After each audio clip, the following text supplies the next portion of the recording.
বন্ধুরা, আমরা যখন হলিউডের ডার্ক থ্রিলার সিনেমাগুলো থেকে পাগল হয়ে যাই, তখন আমাদের দেশে অলরেডি তৈরি হয়ে গেছে 2026 সালে সবচেয়ে ভায়োলেন্ট ডিস্টার্বিং সিনেমা, যের সামনে রণবীর কাপুরের অ্যানিমেল আর শাহিদ কাপুরের কবির সিংকেও একদম বাচ্চা মনে হবে। হ্যাঁ, আমি কথা বলছি ওটিটিতে রিলিজ হওয়া নতুন সিনেমা আগলি স্টোরি নিয়ে। সবচেয়ে বড় চমক হলো এই সিনেমার মেইন লিড চরিত্র আছেন আমাদের সবার চেনা বালিকা বধূ খ্যাত অভিনেত্রী অবিকা কৌর। একসময় সে সংসারী ইমেজ ভেঙে তিনি যে এই লেভেলের একটা বোল্ড আর ডার্ক সিনেমা করবেন তাকে কেউ স্বপ্নে ভাবেনি। তবে শুরুতেই একটা সতর্কবার্তা, এই সিনেমায় কিন্তু ভুল করেও ফ্যামিলির সাথে দেখবেন না। এটা সম্পূর্ণ 18+ এবং একা থাকার মতো ছবি। সিনেমাটা শুরু হয় একটা হারিম করা খুনের দৃশ্য দিয়ে।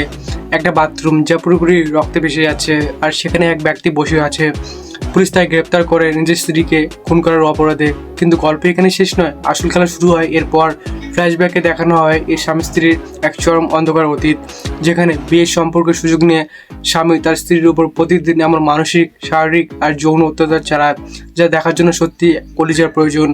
এই নির্মম টর্চার কীভাবে শেষ পর্যন্ত একটা খুনে গিয়ে রূপ নিল এবং এর পেছনের আসল রহস্যটা কি, তা নিয়ে এই সিনেমার গল্প। এবারে বলি সিনেমার কিছু পজিটিভ দিক নিয়ে। এই সিনেমার যে স্বামী বা ভিলেনের ক্যারেক্টার করছে সে জাস্ট কাঁপিয়ে দিয়েছে।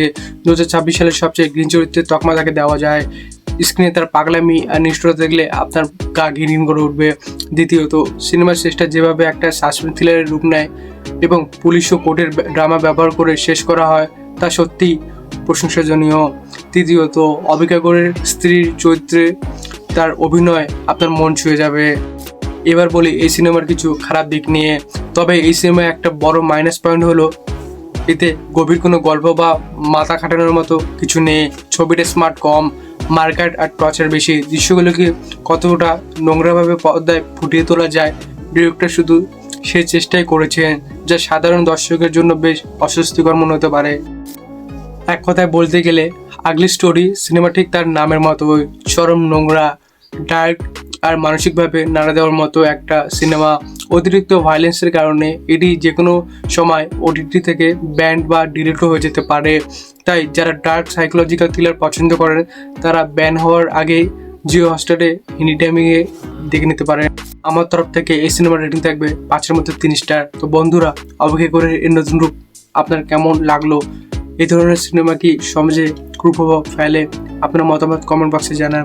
ভিডিওটা ভালো লাগলে লাইক ও শেয়ার করুন। আর এইরকম মুভি রিভিউ আরও দেখতে চ্যানেলটিকে সাবস্ক্রাইব করতে ভুলবেন না। দেখা হচ্ছে অন্য কোনো ভিডিওতে। ধন্যবাদ।